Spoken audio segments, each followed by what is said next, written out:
Sveiki visi, malonu matyti. Na, dar šurmuliuojame, 1 minutę luktelim, paprašysiu visų užimti vietas ir pradėsime antrąją diskusiją.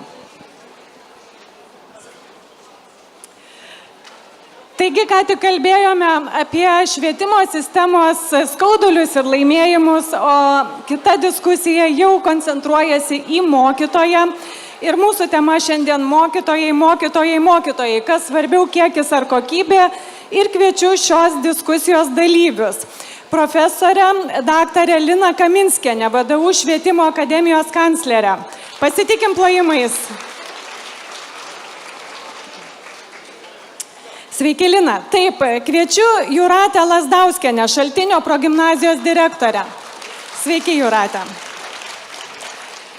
Dar vienas dalyvis atvyko iš Šiaulių akademijos, profesorė daktarė Renata Bilbokaitė. Kviečiame Renatą ir pasitinkame plojimais. Na ir su mumis Tomas Bičiūnas, švietimo mokslo ir sporto ministrės patarėjas. Sveiki, Tomai, gera matyti. Na ir taip pat turime Augustą Maciulevičių, Kauno Maironio universitetinės gimnazijos 3 klasės ugdymo krypties klasės mokinys. Sveiki, Augustai. Kaip visuomet galite užduoti klausimus, tikrai skirsime laiko jūsų klausimams. Na ir pirmas klausimas nuo manęs, jau skiriu švietimo ir mokslo ministrės patarėjui apie situaciją su mokytojais ir švietimo ministerijos viziją. Na, kalbėjome apie pedagogų trūkumą. Šiais metais trūksta 1000 pedagogų, po kelių metų bus 2000. Vidutinis mokytojo amžius šiuo metu yra apie 49 metus. 9% pedagogų dirba jau pensinio amžiaus, apie 20% dalykininkų yra prieš pensinio amžiaus ir sistemoje dirba apie 20% nekvalifikuotų pedagogų, turbūt daugiausia pradinėme ugdyme. Na tai kaip ministerija mato situaciją ir kokius yra numačiusi sprendimus? Labą dieną visiems susirinkusiems. Norėčiau nuo pajokavimo, tai labai gražus amžius, iš tikrųjų 49 metai, man irgi 49 metai ir aš dar galiu dirbti mokytojų labai gerai. Ir aišku, mokytojų išdirbau 20 metų, todėl gal ir dabar esu čia ministrės kaip patarėjas. O situaciją tikrai matome taip, kaip jūs ją ir nupiešėt, matom visus statistinius duomenis, matom visas tas pačias problemas, apie kurias šiandien šnekėjo čia prieš tai dalyviai ir aišku sėdime, kaip ir ministrė sakė, nuolat dirbame, diskutuojame su įvairiais socialiniais partneriais ir tas problemas sprendžiame. Tai visai neseniai vakar berods išėjo viešą erdvę švietimo mokslo ir sporto ministerijos parengtas dokumentas, kuris vadinasi pedagogų pritraukimo ir išlaikymo darbo vietoje priemonių planas. Nu taip vaizdžiai skamba, ne? Iš tikrųjų, aš kaip mokytojo akimis galiu pasakyti, kad tikrai tos priemonės, tos, kurios ten yra, yra kažkas tokio, ko dar iki šiol nėra buvę. Svarbiausia, kad jas mums pavyktų įgyvendinti. O jeigu apie jas norėsime pašnekėti plačiau, tikrai galėsiu jas ne vieną ir ne kitą įvardinti. Ten yra ir nuo finansinės paramos pradedantiems dirbti mokytojams pirmaisiais metais. Ir va čia, ką aš prieš tai girdėjau, galvoju, kažkaip vis tiek rasiu progą Ryčiui pasakyti, kad viskas priklauso dar ir nuo nuostatos, kaip mes matome tuos įvykius, o ne kaip tie įvykiai iš tikrųjų vyko. Ir jis teigia, kad 50% jaunų mokytojų išeina per pirmus 2 metus. Aš greit atsidariau telefoną, paguglinau, žiūriu LRT 2026 metų straipsnis ne apie mokytojus, bet apskritai apie jaunimą, kad jie per 1 metus pakeičia 10 darbų arba išdirba vienoje darbovietėje tik kelias dienas. Tai čia ne tik pedagoginės srities problema, bet yra problema turbūt, kad kodėl mes nedirbam. Tomai, tikrai džiaugiamės naujuoju planu, kaip sako, ten yra tai, ko nėra dar buvę, tuo pritraukimo planu. Na, ar galit paminėti 3 dalykus, kas yra numatyta ir ko nėra buvę, nes tikrai norisi nuo kalbų pereiti prie darbų. Norėtųsi pradėti nuo pinigų, bet dabar sako, pinigai nėra svarbiausia, tai tikrai norime atliepti ir suteikti pagalbą mokytojams, tai yra psichologinė pagalba, ir teisinė pagalba. Tai ten yra tokios numatytos priemonės, kad sukursime psichologinės pagalbos teikimo sistemą, konsultacijas mokytojams, psichologų pagal poreikį. Ir aišku, tai bus finansuojama iš valstybės, iš ministerijos. Tai va čia tokia priemonė, kurios tikrai dabar šiai dienai nėra. Tas pats numatyta ir su teisinė pagalba pagal poreikį, jeigu reikia, kad mokytojas galėtų konsultuotis ne su savivaldybės administracijoje dirbančių teisininkų, bet su nepriklausomu teisininku, kuris neturi jokio ryšio su toje savivaldybėje, su tos savivaldybės teritorija ir gyvenančiais žmonėmis. Tada jau galima prie pinigų, nes turbūt apie emocinę priemonę pasakiau. Tai kaip ir minėjau, pirmais ir antrais metais prie mokytojo atlyginimo bus skiriama finansinė parama ir jį pakankamai tokia gražiai atrodanti. Na ir labai aktualus klausimas ir čia girdėjau, kad kai jaunas žmogus ateina ir aš, kai atėjau į mokyklą dirbti, tikrai man reikėjo tos pagalbos, aš ją gavau iš pavaduotojas, ačiū jai, bet norim, kad nenutrūktų ryšys dar ir su aukštojo mokslo darbuotojais. Tai per mentorystę, labai stiprinsim mentorystę, jaunam žmogui atėjus pirmais metais dirbti bus ryšys su aukštojo mokslo darbuotoju, kuris ten ilgą laiką, reiškia, studijavo, buvo prižiūrimas, ir su vidinė mentorystė bus priskiriamas žmogus, ne tas, kuris sako, ai, ką tu čia vaikeli pasirinkai tą mokytojo profesiją, ką tu čia galvo kažką kitą, bet tas žmogus, tas, kuris taip dega, kaip čia kai kurie žmonės degė, kurie sakys, mokytojų būti yra gera, šaunuolis, kad tu pasirinkai ir mes tau dabar padėsime pirmaisiais darbo metais su visais sunkumais susidoroti tiek dalykiniais, tiek psichologiniais ir visais kitais. Ačiū Tomai už atsakymą. Na, su mumis ir Jūratė, Šaltinio progimnazijos direktorė. Diskusija yra apie tai mokytojai, kiekybė ar kokybė. Taigi, Jūratė, kaip Jūs matote šį klausimą? Na, tikrai tenka priimti ir nekvalifikuotus pedagogus. Ar tai yra problema ir, na, kaip Jūs sprendžiate mokytojų trūkumą? Tai laba diena visiems, aš noriu pasakyti, kad aš esu Tauragės Šaltinio progimnazijos direktorė, nes šaltinių Lietuvoje yra 5. Tai ir dabar prie jūsų klausimo. Esu tas laimingas vadovas, kuriam dar nelabai iškyla problema, kad reiktų priimti nekvalifikuotą mokytoją. Bet buvo tokie momentai, kai reikėjo priimti priešmokyklinio ugdymo mokytojus ir jie dar buvo studentai. Tam reikia tiesiog truputį vadovui drąsos ir daryti tos sprendimus, todėl kad geriausia mentorystė tada yra mokykloje. Jeigu kultūra mokyklos yra tokia ir mokykla užsiaugina tokiu būdu labai stiprius mokytojus. Tokia yra mano praktika, tokia mano patirtis.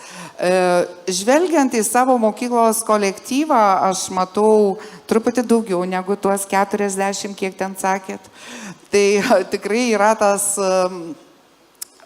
tokia dilema, kaip padaryti, kad kiekvienais metais truputį jaunėtume ir galėtume pasveikinti save su atjaunėjimu.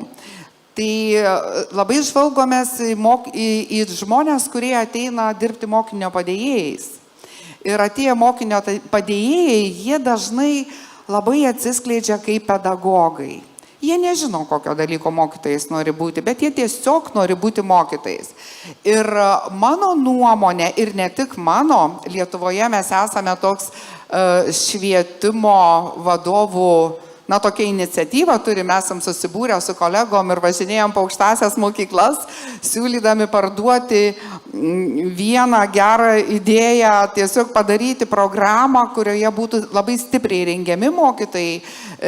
Tai vat, matome, kad jeigu žmogus yra aukštoje mokykloje ir turi galimybę stažuotis, tas praktikas atlikti mokykloje labai nuosekliai ir tom praktikom yra pasiruošusi mokykla, mentorystė yra labai stipri, tai tada tikėtina, kad šitas žmogus po 2 metų neišeis. Na, ir viešajame, ir verslo sektoriuje yra iš tikrųjų pastebima, kad perspektyvesnis kelias visgi kviestis jaunus specialistus, juos pamažu įvesti, apmokyti, na ir turėti gerus darbuotojus. Žinome, kad Lietuvoje apie 60%, na čia prieš tai buvo minima 50% pedagogų palieka, jaunų pedagogų palieka darbo vietą mokykloje per pirmus 2 metus, o per 3 metus Nacionalinės švietimo agentūros duomenimis net iki 90%. Ir noriu pasiteirauti Linos Kaminskienės, VDU švietimo akademijos kanclerės, kaip jūs, na, tokie 2 klausimai, ar ne? Tai vienas dalykas, kaip pasikeitė švietimo pedagogų rengimo programa ir kaip jūs matote tą įvedimą, nes visgi dirbame ne tik dėl, kad, kaip sakant, išlavintume, bet kad jis ir liktų švietimo sistemoje. Tai kaip jūs matote šios problemos sprendimą? Na, pirmiausiai, diskutuodami apie mokytojų trūkumą, aš manau, mes turime nepamiršti ir vienos svarbios linijos, tai yra mokytojo parengimo kokybės. Yra tyrimai, kad geri mokytojai tą pačią ugdymo programą gali įveikti per pusmetį. Blogi mokytojai neįveikia, na, taip kalbu blogi, kad galbūt kuriem trūksta ir patirčių, ir galų gale kompetencijų.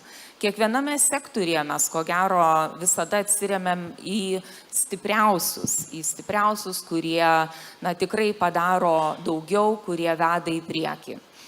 Tai dabar grįžtant ir prie to klausimo, mes tikrai labai dabar daug diskutuojam, na, kaip maksimaliai būtent tik tai į tą kiekybinę pusę. Bet mes taip pat turime ir tyrimų, kurie rodo, kad greitas parengimas beveik garantuoja ir greitą išėjimą. Tai yra, ar mes tikrai norime greitai ateiti ir greitai išeiti. Tai aš labai sutinku, kad čia ir pirmoje buvo dalyje diskusijoje skambėjo, na, kokie tai yra skaičiai ateinančių jaunų žmonių. Tai mūsų skaičiai per maždaug 5 metus pasikeitė tuo, kad atėję pirmokursiai dirbdavo maždaug 30%, dabar dirba 78–80%. Tai jau iš karto didžioji dalis studentų yra įsitraukę ir yra įsitraukę ne į bet kurias, sakykime, ne į pardavimus, ne į kažkokias ten kitas veiklas, bet būtent yra dirbantis mokyklose. Tai kas nutinka? Nutinka tai, kad atėjus 3–4 kursui, jauni žmonės pavargsta. Jiem tiesiog tai nėra labai paprasta ir studijuoti tuo pat metu, ir dirbti tuo pat metu, jeigu viskas vyksta taip, kaip vyksta dabar.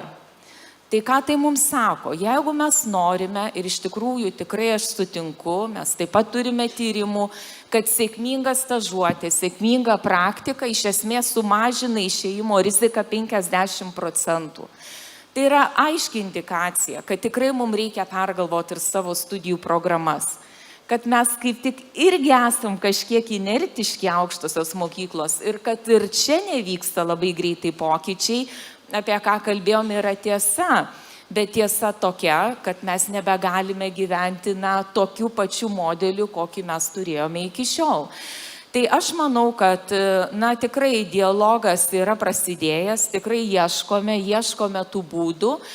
Ir tikrai galvom apie tai, kad jaunam žmogui, kuris atvyksta studijuoti į Kauną, kuris atvyksta studijuoti į Šiaulius, į Vilnių ar Klaipėdą, taip, jam ko gero yra paprasčiau atlikti stažuotę mokykloje ir tuo metu studijuoti. Bet įsivaizduokime žmogų, kuris studijuoja Kaune ir, na, jam reikėtų vykti, tarkim, į Varėną, ar ne, tai jau ko gero kiltų nemažai klausimų. Bet faktas, kad modelis keisis, manau, artimiausių metų mes kalbam ne tik tai apie bendrojo ugdymo sistemą, bet ir apie aukštąjį mokslą, tai taip. Ačiū. Su mumis ir Šiaulių akademijos direktorė, gerbiama profesorė daktarė Renata Bilbokaitė. Na, Renata, kaip pasikeitė pritraukimas į pedagogikos studijas? Na, mes žinome tokią savoką pašaukimo pedagogas, ar ne? Tai yra tie žmonės, kurie ateina vedini vidinės motyvacijos, iš tikrųjų nori mokytis ne tik dėl atlyginimo, aišku, jis irgi yra svarbus. Kaip matote būtent pritraukimo klausimą dabar? Na, iš tiesų valstybė, o valstybė esame mes visi, pradėjom turbūt nuo aukščiausios valdžios, gal prieš 10 metų jau pradėjo diskutuoti, ar pedagogas yra prestižinė profesija ir mes žinojom tą skambę frazę, ar ne? Tai mes su Lina, būdamos pedagogų rengėjos, atstovaudama šitą sritį, tikrai matome per 5 metus gerokai gausesnį stojančiųjų skaičių. Bet čia reikia paminėti, kad valstybė priėmė reikiamus sprendimus. Tai yra ir skatinamosios stipendijos atitinkamos, kad remtų studentus, kad jie neišeitų darbuotis kažkur ten nekvalifikuoto darbo ir skirtų laiką studijoms, nes studijos pedagogikos iš tiesų yra pakankamai sudėtingos.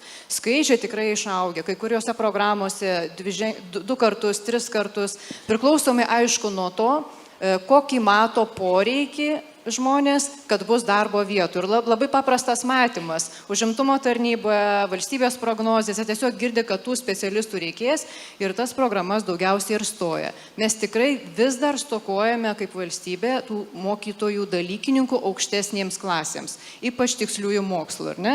Tai vėlgi valstybė čia rinkosi STEAM centrus kaip papildomą tą švietimą, papildantį ugdymą, neformalų ugdymą, kad galbūt sudomintų daugiau tų mokinių, kad pasirinktų laikytų brandos egzaminus iš tų dalykų ir po to jau rinktųsi šitas disciplinas studijuoti giliau.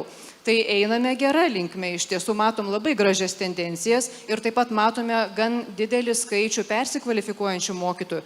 Aš gal truputį pajokausiu dėl to amžiaus, turbūt labai malonu visiems matyti jaunus pedagogus ir pedagogės. Kadaise, kai pradėjome mes dirbti, mums labai daug atneždavo, aš pati buvau mokytoja irgi muzikos, tai saldainių, tai tėveliai mokinių, noriu pabrėžti. Tai, bet iš tiesų su amžiumi mokytojai tik tai stiprėja, supranta. Taip, kad čia irgi nereikia laikytis to mito ir perkvalifikavimas yra be galo svarbus, nes čia irgi mokytojai ateina jau turėdami patirtį, įgyti dar papildomą kompetenciją. Tai yra taip pat labai svarbi grandis. Ir čia irgi yra išplėtota per 5 metus gan nemažas progresas. Gerbiama auditorija, primenu, kad laukiame jūsų klausimų, tuoj eisime ir juos atsakysime. Na ir su mumis yra Augustas Maciulevičius, Kauno Maironio universitetinės gimnazijos ugdymo krypties klasės mokinys. Augustai, noriu jūsų paklausti, kaip jums dabar atrodo mokytojo profesija, ką galvoja jūsų bendramžiai apie ją, kiek jį patraukli ir kokias kelia mintis. Mes turime tokį įsivaizdavimą, kad su jaunaja karta dirbti gali būti sudėtinga, kaip jums patiems atrodo darbas su jumis. Kadangi aš esu iš tokios pedagoginės klasės, tai mes pirmieji Lietuvoje pradėjome tas pedagoginės klases susijęs su Vytauto didžiojo universitetu. Pas mumis ateina Vytauto didžiojo universiteto dėstytojai. Tai tarkim, iš mano klasės pedagogais norėtų būti bent pusė kažkur klasės, norėtų būti tikrai pedagogais. Ir ta pedagogo profesija, sakyčiau, jaunam gal būtų paprasčiau dirbti su jaunais, kadangi tas pats ir kalbėjimo būdas, visas tas ir žargonas, galima taip pasakyti, ta pačia karta susikalbėtų. Ir mūsų gimnazijoje, kaip ten tų mokytojų, kurie galėtų susibendrauti su mūsų karta, tikrai yra nemažai. Tai tarkim, kad ir mūsų lietuvių kalbos mokytoja Judita Sakalinė, kad ir jau ne iš mūsų kartos, bet vis tiek sugeba su mūsų karta bendrauti, galime netgi ir arbatos per pertraukas išgerti, pasikalbėti, pafilosofuoti apie gyvenimą. Ir sakyčiau, mokytojo ta profesija yra patraukli vien dėl to, kad kaip ir suteikia tos jaunystės. Mokytojas niekada nepasensta. Eina į tas naujoves, ten atsiranda kažkas, jis viską žino, o ne taip kaip kita dalis visuomenės nebūtinai ten išsiliejus, bet kaip sakoma, ir atjaunina, ir truputį, aišku, praranda nervų ląstelių, bet čia jau mes kalti. Ne mokytojai kalti, o mes. Bet jos atsinaujino.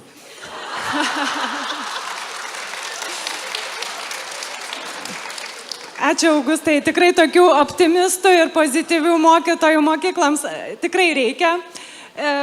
Diskusijos dalyviai sako, 50-mečiai labai patrauklus, aš tikrai pritariu, ir 80-mečiai patrauklus, bet jaunimas, aišku, vaikai nori matyti ir jaunus pedagogus. Grįžkime visgi prie tos problemos, kad jauni mokytojai nelieka mokykloje. Na, dar vienas reiškinys, kuris yra paplitęs Lietuvoje ir ne tik, tai yra mokytojų daugiadarbystė. Na, pati darbuojasi ir ISM universitete, švietimo lyderystės programoje ir neseniai atlikome tyrimą apie mokytojų daugiadarbystę. Tai yra, kai vienas dalykininkas dirba per 2, 3 ir 4 organizacijas ir kam tada jis yra įsipareigojęs ir kada jis yra motyvuotas. Na ir tyrimas parodė, kad tas daugiadarbis, daug darboviečių turintis pedagogas labiausiai prisiriša prie tos organizacijos, kur yra pagarba ir pasitikėjimas, kuris yra vertinamas. Atrodo taip banalu ir paprasta, ar ne? Lygiai taip pat gali būti, kad jauni pedagogai palieka darbo vietas dėl to, kad nesijaučia vertinami. Na, galbūt ir nepasimatuoja laiku, tai labai džiugu girdėti, kad tas pasimatavimas jau vyksta nuo pirmų kursų.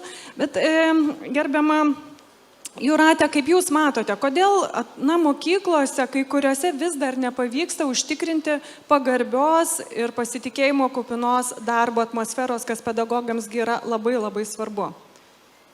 Aš pirmiausia norėčiau pasakyti, kad ta iniciatyvinė vadovų grupė, kuri važinėjame po aukštasias mokyklas, siekdami, kad į mokyklas ateitų stiprus, pasirengę dirbti mokytojai, tai aukštosiuose mokyklose, kuriuose lankėmės, mes sutarėme, kad vienas geras dalykas būtų, jei būsimieji mokytojai galėtų labai stipriai aukštoje mokykloje mokytis psichologinio atsparumo. Turi atsirasti tokios programos, kad jaunas žmogus jau aukštoje mokykloje suprastų, kad atėjus į mokyklą ištiks gyvenimas, o jis yra labai įvairus. Ir tam būtų pasiruošęs. Galėtų būti jau vienas labai stiprus žingsnis. Ir kas yra smagiausia, kad su aukštosiom mokyklom kalbantis, jie mus girdi, mes juos suprantam ir mes susikalbam. Tai čia yra labai svarbu. Na, o ką jūs konkrečiai man dabar užduodat? Jūs man užduodat klausimą atsakyti apie mokyklų kultūrą. Kokios kultūros yra skirtingose mokyklose ir kodėl tada išeina jauni mokytojai. Pirmiausia, tai ta pati daugiadarbystė yra negeras dalykas. Būtų daug geriau, jeigu į mokyklas ateitų mokytojai, galintys dėstyti ne vieną dalyką. Tada vadovui jį priimti, aprūpinti darbų ir padaryti lojaliu vienai konkrečiai mokyklai būtų paprasčiau. Žmogui, jaunam žmogui taip pat būtų paprasčiau. Vėl einu prie tų kultūrų ir bijau pradėti tą klausimą nagrinėti, nes čia turbūt naujos diskusijos gali prireikti. Taip, iš tikrųjų, mokyklų kultūros yra skirtingos. Ir paprastai jauni žmonės neišeina iš tų mokyklų, kuriuose jaučiasi saugiai, kur mentorystė yra labai stipri, suteikiama jam pagalba, kur neužgesinama jų iniciatyva, saviraiškai yra erdvė. Neišeina jauni mokytojai iš tų mokyklų, kurie yra tokiom lygiom teisėm priimami į kolektyvą. Todėl yra labai svarbu juos įvesti į kolektyvą, nepaleisti, dažnai pasikalbėti, turėti, kad suvesti su kolegom, kuriuos jie gali laikyti draugais. Yra įvairiausių priemonių ir turbūt kiekvienas mokyklos vadovas čia jau savo kelius, savo būdus, metodus ras. Ir kultūros mokyklų labai skiriasi. Vienur tai įvyks žaismingiau, kitur tai įvyks labai profesionaliai, labai dalykiškai, įvairūs tie keliai yra. Ir žinot, yra Lietuvoje ir mokyklų, kur ateina jauni žmonės ir sako, o mes norim pas jūs dirbti. Tai va čia yra smagiausia. Tai jeigu jau į mūsų mokyklą atėjo jaunas žmogus ir nesvarbu, ar po universiteto, po kolegijos, ar jis atėjo pabuvęs versle, bet sako, aš noriu dirbti šitoj mokyklai, vadinasi, jau su šito žmogum bus viskas gerai. Ir mokyklai bus labai gerai. Ir mano patirtis ir praktika yra tokia, kad tie žmonės tokį didžiausią proveržį padaro. O žinot, kaip apie kultūrą? Iš lūpų į lūpas. Na taip, kultūra tikrai yra mūsų elgesio visuma, įskaitant ir komunikaciją. Peržiūrėjau auditorijos klausimus. Na, dominuoja tokie dvi temos. Viena yra Vilnius arba didmiesčiai ir regionai. Tai Jūratė, tada čia jums adresuosiu ir kitas klausimas bus jau gerbiamam Tomui. Ar jūs ministerija analizuoja mokytojų pasitenkinimo darbų rodiklius, kas labiausiai mokytojus atgraso nuo šito darbo arba kelia didžiausią nepasitenkinimą? Ir auditorija vieno tokių dalykų įvardyja daugybę ataskaitų ir popierizmą, kur mokytojas turi įsikniaupti. Tai gal Tomai nuo jūsų pradėkime, kaip jūs analizuojate mokytojų pasitenkinimą darbų, patį darbo krūvį ir būtent tą ataskaitų klausimą, kuris tikrai yra galvos skausmas tikrai ne vienam pedagogui. Taip, tikrai duomenys yra įvairūs tarptautiniai tyrimai, tiek Lietuvoje atlikti tyrimai, kas labiausiai atgraso arba apsunkina mokytojo darbą, tai tikrai nemažas procentas mokytojų atsakė, kad patiria darbe psichologinį krūvį, kad patiria stresą, jaučia perdegimą, vėliau įvardina, kad didesnė dalis mokytojų įvardina, kad netenkina už tokias sudėtingas darbo sąlygas jau dabar gaunamas jų atlygis. Tikrai tų duomenų yra ir irgi, kaip minėjau, tos problemos yra žinomas. Na ir vėl grįžtų prie to plano tada. Tai viena iš priemonių tame plane irgi yra biurokratijos mažinimas, biurokratinės naštos mažinimas mokyklose. Ir dabar esame jau pakvietę vadovų klubų narius teikti informaciją, kaip jie mato, ką reikėtų atsisakyti, kokių dalykų, perteklinių duomenų rinkimo, lentelių, savianalizių, galbūt, čia tiesiog jau turėtų ateiti tą medžiagą iš švietimo bendruomenės, o ne ministerija pasakyti, kad mes jums štai vieną ar kitą dokumentą panaikinsim, dėl to jums bus geriau. Tai šitas procesas yra užkuriamas, vėliau įtrauksime ir kitus socialinius partnerius, mokytojus, kurie sakytų, kad mato mokyklos gyvenimą, bet tų ir tų dalykų ir tai tikrai palengvintų jų darbą ir nepadarytų žalos mokyklos ir ugdytinių pažangai. Tai šitą dalyką tikrai pažadam. Na ir dar tokia jau beveik bręsta ta mintis, kas va čia Ryčiui patiktų, nes jis daug šnekėjo apie pilotus. Tai tikrai brandinam mintį pakviesti, nežinom tik tai dar kurios pakopos tai mokykla būtų, ten pradinio, galbūt nedidelė mokyklėlė, kad nepadaryti daug klaidų, tai tą vadinamą pilotą, mokykla be biurokratinės naštos ir pamėginti sumodeliuoti taip mokytojų darbą, kad jis daugiausiai dirbtų tik tai pamokose, ugdomosiose veiklose ir atliktų tą minimalią pareigą, tėvų informavimą ir pažangos fiksavimą dieninę. Tai turim tokią viziją, kad kviesim mokyklas sudalyvauti, bet ten yra daug dedamųjų, nes prasideda visokie vadovų metinės veiklos ataskaitos, jeigu nedarys kažko mokytojai, nepildys lentelių, neturės ką vadovas pateikti merui, meras neturės kaip įvertinti, reikės tos visus žingsnius apgalvoti, bet tikrai link to einame ir mėginsime. Dar norėčiau, jeigu galima pasinaudoti tą, ką prieš tai šnekė, čia tokia tema apie emocinį organizacijos klimatą, tą visą. Tai yra čia, matau, salėje vienos mokyklos direktorė, kurios publikaciją važiuodamas į švietimo kodo renginį skaičiau, visai Lietuvos rytas ją publikuoja, apie vadovų emocinį atsparumą, apie konfliktų valdymą. Tai aš manau, kad čia yra labai irgi svarbi ta dedamoji, kuri prieš tai dalyviai aptarinėjo, kiek vadovas mokyklos yra pasirengęs atremti iššūkius, priimti inovacijas, kiek jis gali burti, užkrėsti savo organizaciją, eiti kažkokią inovacijos kelių ir valdyti pačią organizaciją. Tai siūlau visiems paskaityti, Lietuvos rytas publikaciją šitą publikuoja ir čia yra, kaip suprantu, diplominio darbo tema. Taip, iš tiesų mokyklos vadovas yra kaip rūpestingas bitininkas, kurio avilyje avis maloniai turi dūksti, nepaisant to šis bitininkas veikia sistemoje. Gerbiama Jūratė, kaip Jūs matote, tas klausimas apie skirtį tarp didmiesčių ir regionų. Vilniuje dabar pradinėme ugdyme mokytojai turi padėjėjus, ar planuojama tai turėti regionuose? Žodžiu, kokie čia yra skirtumai?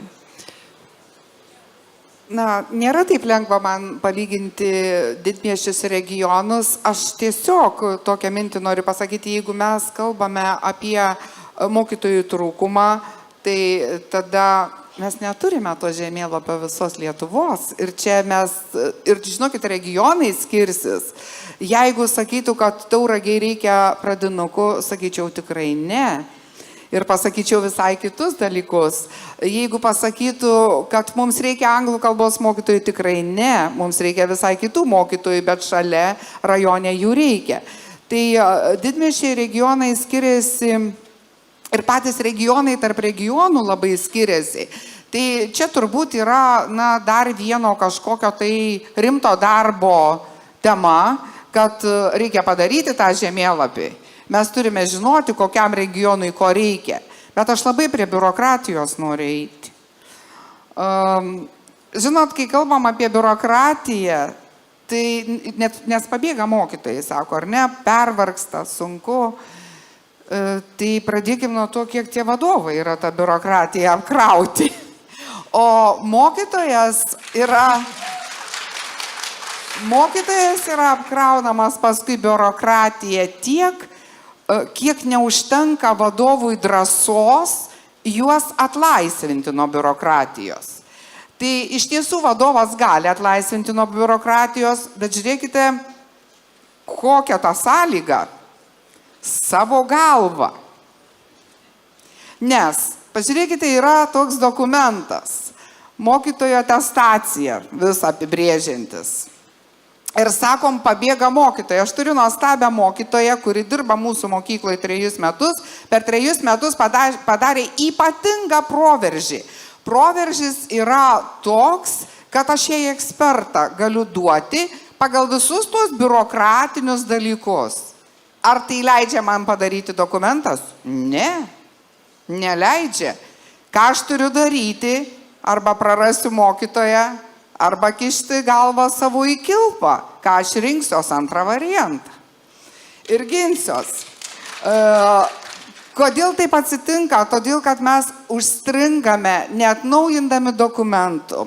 Atnaujinant dokumentus skubame, neišdiskutuojame. Na ir atsitinka va šita biurokratija. Daug dalykų, kai esi labai jau patyręs vadovas su didelė patirtim, kartais imi ir numoji. Padariau lentelę, atidaviau. O kam tada ji reikalinga? Aš net grįžtamojo ryšio kai kada negaunu, kam tai buvo reikalinga. Ir suprantat, prieš keliarius metus aš labai aiškiai savo atsakiau ir su savo komanda pavaduotojų, nukraukim daugą nuo pavaduotojų. Pasakykit, gal aš vieną šitoj salėje nežinau, kas įpareigoja, koks dokumentas mokytojai, kad turi rengti metinės ataskaitas. Aš neradau, žinokit. Arba aš blogai ieškojau. Tai mes jų nerašom. Ar mes blogiau dirbam? Tai tikrai ne. Tai vat šitie dalykai labai mokyklai priklauso nuo vadovo drąsos ir vadovų drąsių. Tai ir šitoj salėje čia didelę dalį pažįstų žmonių yra ir jų vis daugėja. Bet ministerija, atlaisvinkit ir mus. Taip, matau, Tomas nori replikuoti. Tai aš noriu atliepti prašymą, tikrai atlaisvinsime ir yra numatyta... Kokius 3 metus mažiausiai nedaugiau jau sako, kad atlaisvinsim. Taigi, ką tik pasakiau, kad prieš 2 dienas dokumentas išėjo, paskaitykite, ten parašyta mokytojo atestacijos lankstumas. Paminėsiu keletą aspektų. Jeigu tu esi vieno dalyko mokytas, išmanai gerai didaktiką, pedagogiką ir eini dėstyti kitą dalyką, ne, kaip sakėm, tas daug įvairialypiškumas, fizikas dėsto, matematika ir panašiai. Ir jeigu aš esu fizikos ekspertas, tai matematikos esu gal mokytojas tik tai. Nebebus šito, bus ir čia ekspertas. Ačiū, bet dar apie jaunus pasakykit, kad jeigu per 3 metus taip, vadovas... Sakau. Kitas aspektas, nebepririšim mokyto atestacijos prie išdirbio metų. Jeigu jis yra gabus, gali jau po 1 metų pretenduoti eksperto kvalifikacinę kategoriją. Aš turėsiu puikią metodininkę jau kitą mėnesį. Dabar jau, dabar jau daug metų sakė, bet šitie padarė. Ir dar vienas aspektas. Mokytojas, kuris ateis į mokytus dirbti su magistro laipsniu ar daktaro laipsniu, tai šitie laipsniai bus prilyginami iš karto kažkuriai tai kvalifikaciniai kategorijai. Šiai dienai planas yra, kad jeigu daktaras, tai metodininkas, o jeigu pamiršau. Jeigu žemesnės kategorijos, tai reiškia vyr mokytojas. Taip, tai tikrai kviečiu visus švietimo bendruomenės narius panagrinėti tą dokumentą, apie kurį aš šneku, nes jis jau yra dokumentas ir jis turės būti įgyvendinamas. Na, net nebejoju, kad daugelis atsiversim dokumentą ir pradėsim jį tyrinėti. Dar turime 13 minučių ir noriu paliesti kitą svarbę temą. Tai yra mūsų visuomenės susitarimas, ką mes laikome švietimo kokybę.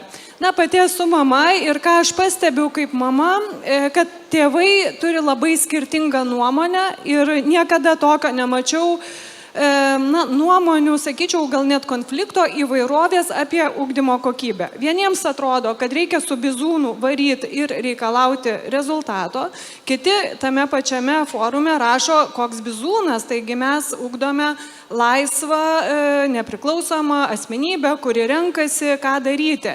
Ir šį klausimą noriu adresuoti Linai, kaip jūs matote, kaip jūs, rengdami pedagogus, ar koksgi yra tas valstybinis užsakymas, ar ne? Ir mokytojas yra tarp dviejų girnapusių. Iš vienos pusės spaudžia tėvai, administracija norėtųsi, kad būtų ne kita girnapusė, o partneris, įvedantis, palaikantis yra vaikai. Tai kokiam užsakymui, tokiam ideologiniam jūs ruošiate pedagogus? Ir kaip jūs padedate būsimiems mokytojams dirbti su tėvais?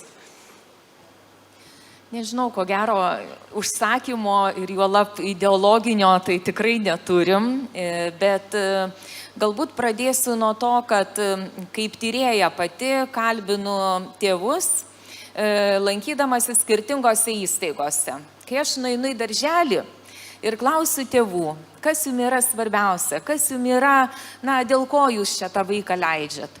Tai beveik kaip susitarė tėvai sako, tai yra saugi aplinka, jie čia gerai jaučiasi, daug įvairių veiklų, labai geri mokytojai ir taip toliau, ir taip toliau. Apie kažkokius pasiekimus, vienas kitas tik tai paminė. Ir visiškai kitas paveikslas, kai mes kalbinam tėvus, kurie leidžia vaikus į mokyklą, kurie iš karto akcentuoja, kad būtų aukšti pasiekimai, kad tai būtų stiprus mokytojai dalykininkai, kad tai būtų reputacijos, kaip mokyklos ir taip toliau, ir taip toliau. Ir aš visiškai negirdžiu iš tėvų pusės tie kiti, tai vėlgi neatsiejamos, man atrodo, jauno žmogaus auginimo dalykai, tai ir visas neformalus, ir ta aplinka, kokia kultūra, ką mes veikiame, kad nebūtų patyčių, ir taip toliau, ir taip toliau. Jie kažkodėl tai tėvam nueina į antrą planą, jie išlenda, kai atsiranda problemos, bet lūkestis yra kitoks. Ir tikrai teko būti ir klasėse, kuriuose ir psichologai kalbina, dialogas yra tarp vaikų ir mokytojų, ir kalbina vaikus, kurie yra, jau tokie paaugliai, ir vaikai komunikuoja, kad jie patiria labai didelę įtampą. Ir tą įtampą jie patiria ne tik dėl savęs, ne tik dėl mokytojo, bet jie patiria, ką jie parneš namo. Ir man atrodo, truputėlį čia yra ir mūsų visuomenės, sakyčiau, toks supratimas, kad tik tai, tie 10-ukai, 9-ukai, 10-ukai, tai yra prasmė. Be abejo, tikrai mes nesakom, taip turi būti pasiekimai, geri pasiekimai mums atveria tas galimybės. Bet kad yra ta kita žmogaus pusė ir jinai, ko gero, šiandien dienai yra bene svarbiausia. Ir aš kaip pavyzdį pasakysiu, man labai rezonavo, čia yra kolegos ir iš Druskininkų, mes visai neseniai turėjome diskusiją su kolegom iš Prano Daunio centro. Ateina žmonės, puikia aplinka, palaikantis vadovai, ateina į pirmą praktiką, į antrą praktiką ir nebeateina. Ir man tada klausimas, tai jiem yra per sunku, ar ne? Logiškai, tai yra tiesiog per sunku. Tai ko mes nepadarom, arba aš keliu kitą klausimą, ar mes neperspaudžiam? ar mes neperspaudžiam iš kitos pusės, kai mes visą laiką tokį darom spaudimą ir žmonės ateina, man ne vienas studentas yra atėjęs ir pasakęs, žinau, dėstytoja, aš tikrai man patinka būti mokytoju, bet man daug paprasčiau būti dabar dirbti korepetitorium, todėl kad aš susiplanuoju savo laiką, aš dirbu taip, kaip aš noriu, mano pajamos yra puikios ir tikrai kodėl aš turėčiau įti mokyklą. Ir aš manau, va čia yra tie klausimai, apie kuriuos mes taip pat turime kalbėtis.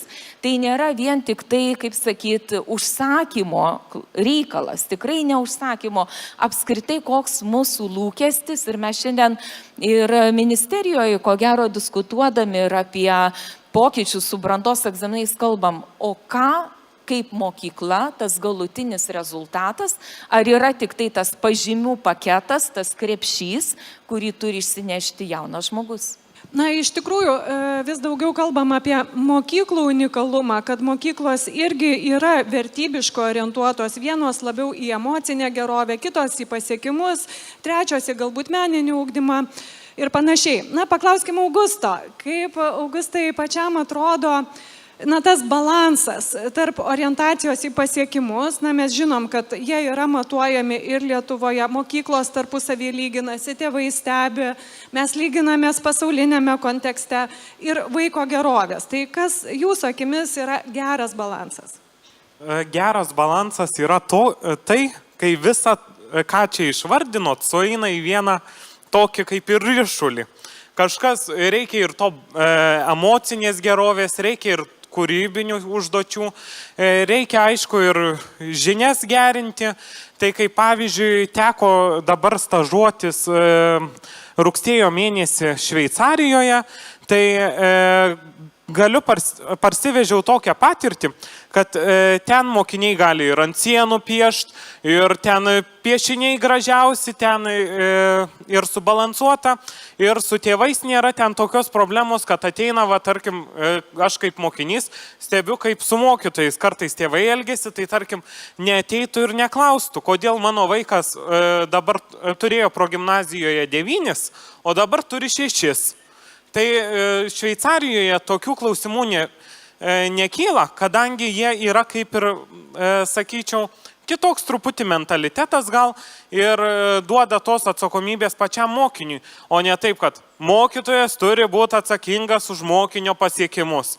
Mokytojas tik padeda mums mokytis, tai ir turim patys savo padėti mokydamiesi. Tai visas tas balansas turi sueiti. Ir mūsų gimnazijoje tikrai yra labai gera atmosfera ir mokytojų santykis. Na ir tų būna atvejų, kai tėvai vis tiek ateina pasiaiškinti, kadangi ateina iš progimnazijos į gimnaziją. O gimnazijoje vis dėlto jau, sakyčiau, toks stipresnis mokymosi lygis, tai truputį yra atsakomybių daugiau. Na, be jokios abejonės, vaiko ugdymas viso kaimo reikalas ir aišku, kad tėvai yra ne užsakovai, o švietimo bendruomenės nariai. Na, vieną klausimą noriu dar užduoti, kurį išrinko auditorija kaip populiariausia ir svarbiausia, tai ką galvojate apie mokinio padėjėjų dirbančių su specialiųjų poreikių vaikais išsilavinimo reikalavimą vidurinis? Tai gerbiama Renata, jums tada šitas klausimas, ar jūs su juo susidurėte Šiaulių akademijoje? Per ilgai buvo nenaudotas. Tai gal tai nėra tik akademijos klausimas, turbūt mūsų visų klausimas. Padėjėjui pačiam kaip turinio konstruotojams nėra įpareigojimo tą turinį konstruoti. Čia turbūt pagrindinė užduotis yra mūsų visų pergalvoti, ar mes norime turėti aukštesnės kvalifikacijos. Aš manau, tiek aukštosios mokyklos, tiek mokyklų vadovai, tiek patys mokytojai norėtų kuo aukštesnės kvalifikacijos, gilesnių žinių ir gebėjimų specialistų. Bet šiai dienai tą padaryti valstybėje tikrai tokiu greičiu nebuvo galima padaryti. Tai yra visokie kursai, seminarai, tikrai mokyklos siunčia, aukštosios mokyklos organizuoja ir ne tik aukštosios, bet kad eigoje, jeigu mes tikrai norime turėti tikrąją įtraukti, apie kurią mes kalbam ir ko siekiam ir ko mes ugdome aukštosiose mokyklose, kad tai būtų, tai tikrai reikia peržiūrėti, permastyti ir mes siūlom tikrai kaip aukštosios mokyklos įvairių versijų, kaip galėtų būti tobulinamos būtent tų specialistų kompetencijos, kurie ateina dirbti su specialių ugdymosi poreikių vaikais. Tai ateityje tikiuosi, kad bus rastas susitarimas, bet čia reikia tiesiog ir žinoti, jeigu trūksta 2-3 tūkstančių tos srities specialistų, tai antra tiek ir dar gal daugiau, jau šiai dienai reikia ir tų padėjėjų, tai taip greit nesigauna, reikia vis tiek, kad tokio lygio specialistus, kalbant apie specialiuosius pedagogus, logopedus, išugdyti, išauginti, išplėtoti, mums reikia apie 4 metus mažiausiai, o kur dar praktika ir visa kita. Tai kuo aukštesnė kvalifikacija bus, tuo mes manau, kad švietime bus tikrai šviesesnė ateitis. Ir pabaigai turbūt nuo savęs norėčiau pridurti, kad kažkada rašiau tokį populistinį straipsnį, kur reikia investuoti savo lėšas. Tai į švietimą, nes ten duos didžiausius dividendus. Na, suprantu, kad esame procese, diskusija į pabaigą. Pradedant nuo Augusto, noriu pakviesti po vieną tezę, na, ką asmeniškai padarysiu dėl mokytojo profesinės gerovės, nes mes kalbame būtent šiandien apie mokytojus. Stosiu į pedagogiką ir pabandysiu nebūti vienas iš tų 60, kurie išeina per pirmosius metus. Ačiū, Augustai. Man turbūt lengviausia kažką pažadėti, nes ką dirbu, tą ir turiu pažadėti. Tai kreipkitės, o aš jau ministrai patarsiu. Taip. Ačiū, Tomai. Jo, tai mes tiesiog turbūt nuo universiteto labai didžiuojamės tais ir tomis, kurie ir kurios renkasi pedagogo profesiją ir labai linkiu tą daryti aktyviai ir kiekvieną kartą didžiuotis, nes mes kūrėme švietimo ateitį, mes padedame kurti visuomenę. Tai ačiū labai visiems, kurie tą daro. Tai aš priminsiu, esu iš iniciatyvių mokyklų vadovų grupės, kuris siekia, kad į mokyklas ateitų labai kompetentingi pasiruošę jauni žmonės. Tai ministerija, mes ateisim.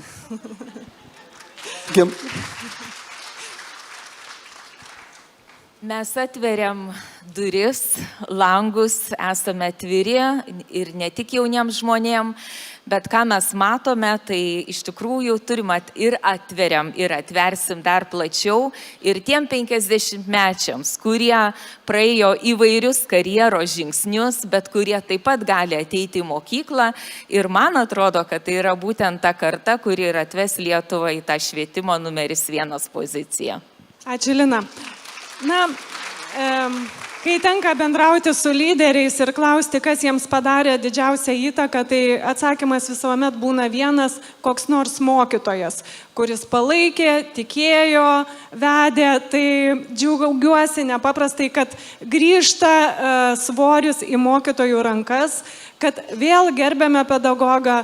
Na, kad ir toks paprastas buitinis pavyzdys, anksčiau tėvai mesdavosi ten kokiai dovanai mokytojams. Šiandien to daryti nebereikia, nes mokytojai uždirba pakankamai solidų atlyginimą, jų nebereikia remti finansiškai. Vadinasi, juk tai irgi yra svarbu. Jauni žmonės supranta, kad galės oriai gyventi. Ir ką turime iš tėvų padaryti, tai gerbti pedagogus, bendradarbiauti. Tai tiesiog džiaugiuosi, kad esame gerame procese. Dėkoju visiems klausytojams, dėkoju dalyviams. Dar sykeli priminsiu, taigi su mumis buvo Jūratė Lasdauskienė, Tauragės Šaltinio progimnazijos direktorė. Profesorė Lina Kaminskienė, VDU Švietimo akademijos kanclerė. Profesorė daktarė Renata, Šiaulių akademijos direktorė. Gerbiamas Tomas Bičiūnas, Švietimo mokslo ir sporto ministrės patarėjas. Na ir būsimas pedagogas, prisižadėjęs Augustas Maciulevičius iš Kauno Maironio universitetinės gimnazijos. Ir aš, daktarė Elisa Miniotaitė. Ačiū ir sėkmingų diskusijų. Iki pasimatymo.